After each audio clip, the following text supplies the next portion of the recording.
Where are you going to college?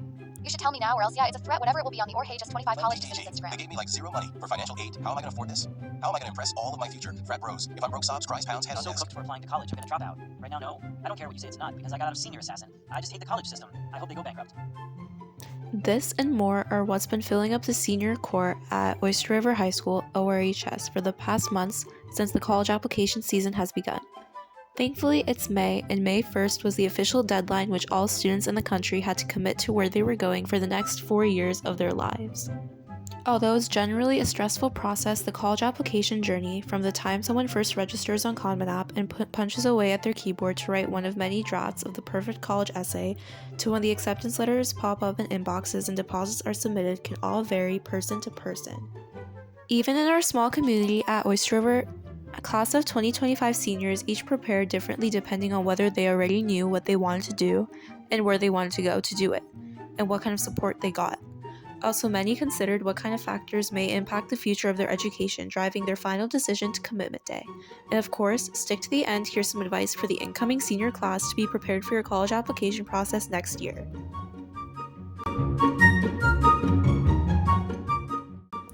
Before the college application process even started, or even throughout high school, the question, Sweetie, what do you want to do after high school?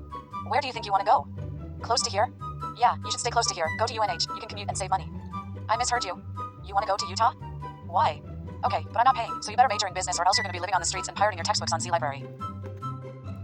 has been asked way too much, but it does point to a question that those that are applying to college, and even people through later phases of life, are figuring out. What do they want to do? What are they good at?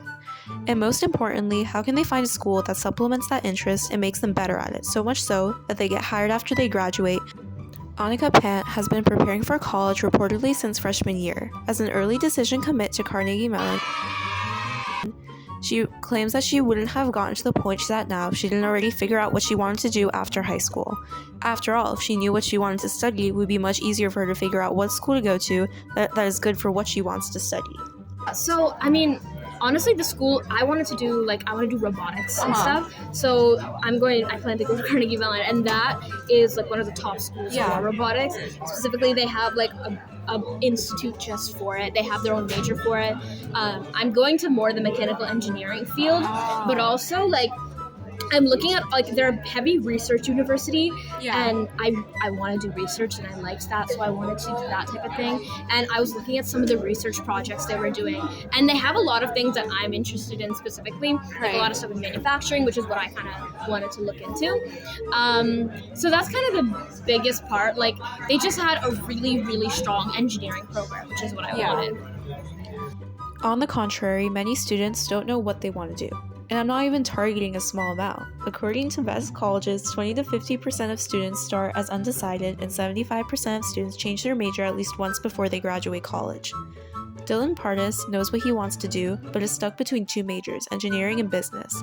Because of this, even after applying to all the other traditional four-year schools on his list, he's looking at other options like community college to figure out what he wants to focus on, especially since he doesn't want to spend a fortune on a university doing a major that he may decide not to do later. For me, I don't know what I want to do, so just kind of committing to a school and committing to that debt without knowing what I'm going to do with it is kind of scary. Okay. Because if I had a degree I knew I wanted, I'd be more okay with that debt, but not having a set path. It's kind of I don't want that debt. James Brower also emphasizes that it's extremely important to figure out what you want to do either before or through the process and as soon as possible.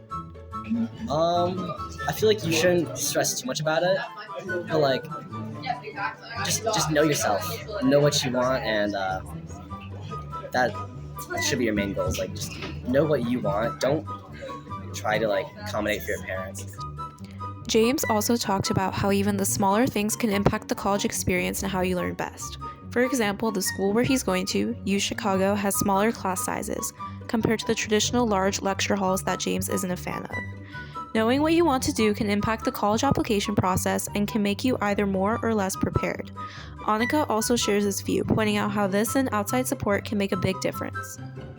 the way, because like I've been preparing like my extracurriculars and all that stuff because I knew like the type of school I wanted to go to because of the facilities they had, and that required me to do a lot of things. So I had to make sure my grades were always good. I had to make sure like I had good extracurriculars that showed like that I had drive and what I wanted. So since freshman year, but it really ramped up I think junior year around that time, studying for the SAT, making sure I got a good score in that. And then it was the most stressful like beginning of senior year, summer after junior, beginning of senior. So like a 50-50 on it, well not 50 but whatever, a chance on if I get in. But luckily I got it, so I've been pretty chill since like December. But it's definitely been nerve-wracking because like when I got the email that it happened, and I was like, oh my god. And I ran upstairs to my parents and we all like sat down, I logged in, we opened it together. And then once we saw that it was like good news, we like all got up, we hugged each other, we were, like that was like tears. It was I was really happy in the moment, but oh my god, it was so stressful. She also shares more in depth of how her parents helped her, although they were unfamiliar with the American college application process, as well as her school counselor. But she also highlights how important it is to go in with a plan and knowing what you want people to help you with. Otherwise, it's kind of difficult. So it's definitely like my parents helped me. I think my parents are immigrants, so they don't really know the education system in the United States. So we had to watch like a lot of YouTube videos. YouTube really guided us on how to do all this. I won't lie, like the school counselors are not much help. It's very like you have to know exactly what you want and be very specific about asking and getting it for them to actually do anything, because they're really just trying to get everybody to pass and like do fine. I was really lucky that I had Mr. Baker, and he was like really great. Like I was telling like, oh, I want a good recommendation letter if you want to mention these things. I gave him like a resume and a brag sheet so that he could incorporate them. I don't know if he did, but we had a good discussion about that. So he was definitely help, but most of the bulk of it was mostly like us. When asked what would they do differently, all of the interviews had some type of rendition of starting earlier and being more prepared. Ben Seitz talked about this the most. I think my lack of ambition last year kind of screwed me for this year. I definitely saw myself going to some other colleges besides one I'm going or thinking about going to next year. I'm currently going to PSU, which I think is a great school and it has a major I desire. And as an outdoorsman, I'm right in the mountains, so I'll enjoy that. But I definitely saw myself going to some other college that I much probably would have rather enjoyed. Dylan also backs this point up, sharing how his process was unnecessarily rushed.